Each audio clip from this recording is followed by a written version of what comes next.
Mike Gill was 22 when he first met Sir Ed. It was 7 years after he conquered Mount Everest, and the young climber was invited on a 9-month expedition to the Himalayas. Since then, he went on all of Sir Ed's expeditions as a climber, photographer and a doctor. Mike joins me now. Is it true you met after answering an ad or a column in the back of the Star? Yes, well, Ed had just... there was a column there just sort of saying Ed was looking for 2 people to complete an expedition. I had been regularly applying for all sorts of expeditions, and this seemed too good to be true. I wrote out a reply and I walked up the road, because I lived only a mile away, and popped in the mailbox. And got a phone call and he said, "Come up and have a yarn." So I went up there and he sat down and he said, "Oh, yeah, that sounds interesting." And he said, "I'll let you know." And 3 months later, I was down in Dunedin and a phone call came through. And this voice said, "Oh, g'day, it's Ed here, Ed Hilary. You may as well come along. It sounds okay to me." And I remember one of my flatmates alongside me saying, "You lucky bastard." Were they extraordinary trips? Oh, the first one in particular, I think, is... the Khumbu is a remarkable place. It was... And in those days, it was even more remarkable because it felt so untouched. This was, after all, 10 years since the first white man had ever been into the place. And to be there with Ed, it was just so exciting. It was the beginning of a new life for me. And in a way, a new life for people like me who joined Ed. His physical prowess was legendary, but were there risks as well? I never saw Ed in his real prime, because I remember George Lowe used to say that when they were walking in, Ed would say, "Well, where are we stopping for the night?" And it'd be about sort of 15 miles on, and Ed would sort of knock it off in about 3 hours and sort of sit around feeling bored all day.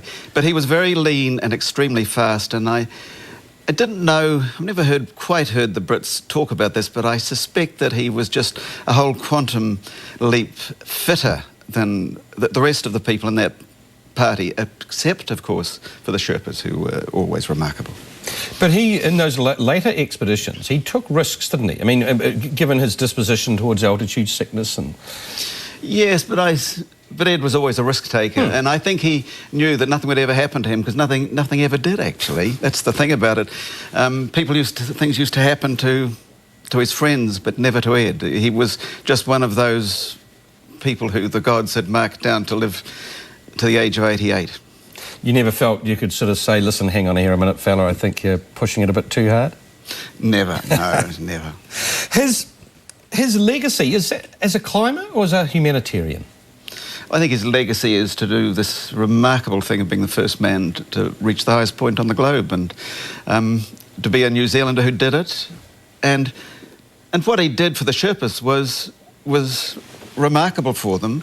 You know, I heard someone just a moment ago saying, did they regard him as a god? And I put this question to Kami Temba, the doctor who was now in charge of the hospital there, and he said, "No, we would not see him as a god," but he said, "We Sherpas all know what an enormous amount he has done for us. He has changed the life of the Sherpas." And they said, when he came, hardly any of us could read and write.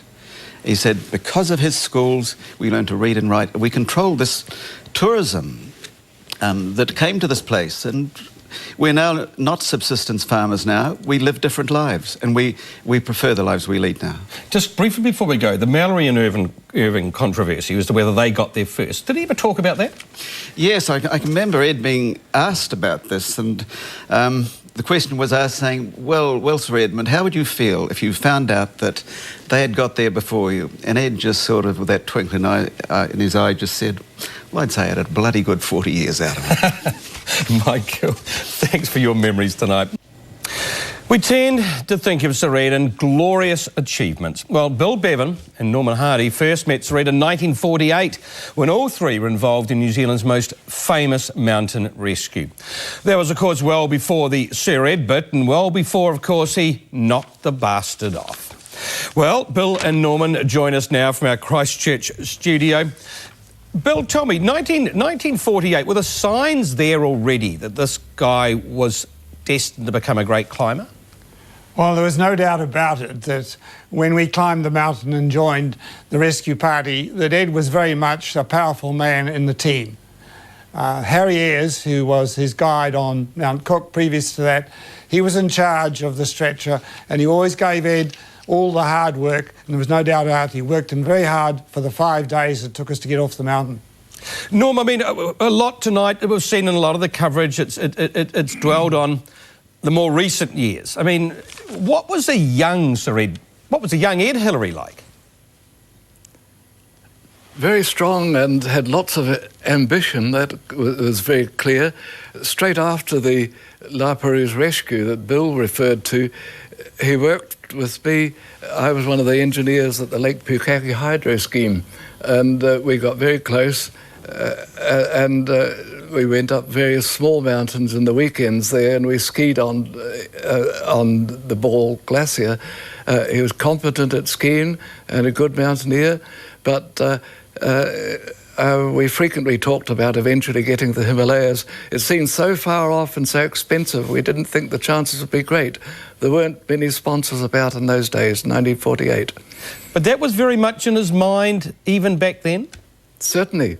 And we got him in touch with Earl Ridderford, who actually led the first Himalayan expedition. Bill and I were both meant to go on that, and we unfortunately had reasons for withdrawing. We didn't get our chances till later, but then Ed and George Lowe and Ed Cotter joined Ridderford, and as a result of that, some of them got invited to go on to an Everest reconnaissance expedition. It all began through that channel. Bill, what in your mind set him apart? Well, he's such a complex character. There was so much about him that was interesting. Prior to going on that expedition to the Himalayas in '51, we all had an expedition to climb the new ridge on Ely de Beaumont, and Ed was a real character then. He made bows and arrows to shoot keas because they kept on stealing our food, and they even made balloons to chase them away. So apart from his mountaineering skills, he had all these other attributes that only came apparent later on. Now, I was in London in '53 when he came back from Everest, and I remember being in the flat with Louise and Ed, and all these offers were pouring in for financial things if he would advertise, but Ed would never agree to accept any money for advertising his achievements. That's certainly an attitude which seems to have changed with other adventurers these days. Speaking of adventure, Norm, the hunt for the Yeti, you were involved in that. Yes, an outstanding expedition in 1960-61. It was really to do high-altitude research in the field for 8 months at about 20,000 feet as a preliminary, really, to possible space flight. This is a long way back, 1960, and the sponsors from America realized medical research wouldn't have a great deal of publicity value, and they requested, with only their 3 or 4 months' notice, to add a search for the Yeti.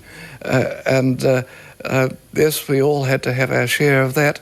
And as a result, it had some criticism and a lot of people doubting about it, but it went so well with the American public that the sponsors were delighted, and they responded at the end of the expedition into paying for the first school for Sherpas.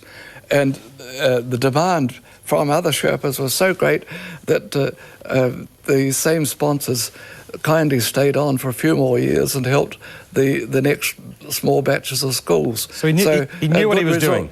Oh yes, a good result came out of the Yeti business, although he had a lot of sceptics with him. I bet. Bill, your most abiding memory of Sir Ed tonight? Well, I think his contribution and the fact that he climbed Mount Everest, what it meant to New Zealand mountaineers and people in the mountain world here. It really was amazing, the reaction overseas. I was overseas at the time, and when we went to France and Italy, they all knew. We couldn't believe it. It was wonderful, just wonderful. Listen, thank you both very much for sharing those memories with us tonight. Bill and Norman, it was interesting to hear the earlier days. Thank you very, very much. Thank you.